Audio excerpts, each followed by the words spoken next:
Je voudrais commencer avec un lieu commun qu'on a la tendance à répéter dans les études de la philosophie ancienne, parce que normalement on a l'habitude de dire que un intérêt pour la religion de la part des philosophes grecs, ça commence simplement au début de l'époque impériale, c'est-à-dire entre le 1er et le 2e siècle après Jésus-Christ, les philosophes grecs, les philosophes païens, ça commencent à s'intéresser, à se confronter systématiquement avec les phénomènes religieux dans toutes les dimensions.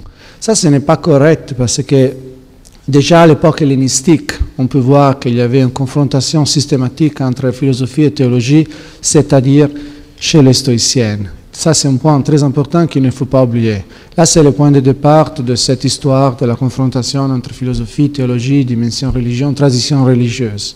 Ce qui est vrai, c'est qu'au début de l'époque impériale, il y a des changements remarquables dans les écoles philosophiques, le nouvel intérêt pour Platon, pour le platonisme, pour Aristote. Et toutes ces nouveautés sont la cause de changements aussi dans les rapports entre philosophie et théologie. Alors, Plutarque, dans ce contexte, est très intéressant parce qu'on peut voir, c'est où on peut voir dans la façon la plus claire quelles sont les nouveautés, quels sont les lignes de continuité avec la tradition hellénistique. En particulier, ce que je vais montrer après, c'est que la vraie nouveauté, ce n'est pas une confrontation systématique avec, disons, le phénomène religieux et donc les mystères. Parce qu'on a déjà, vous l'avez dans le texte numéro 1, dans le texte numéro 1, ça c'était déjà chez les stoïciens, il y a un fragment très fameux, très bien connu de Chrysippe. Ce qui est intéressant, c'est que, disons, le nouvel intérêt pour Platon amène à avoir une nouvelle conception de la religion, de la divinité, qui insiste beaucoup plus qu'avant sur la transcendance du premier principe de la divinité de Dieu. Et cela change toutes les relations entre philosophie, religion et mystère.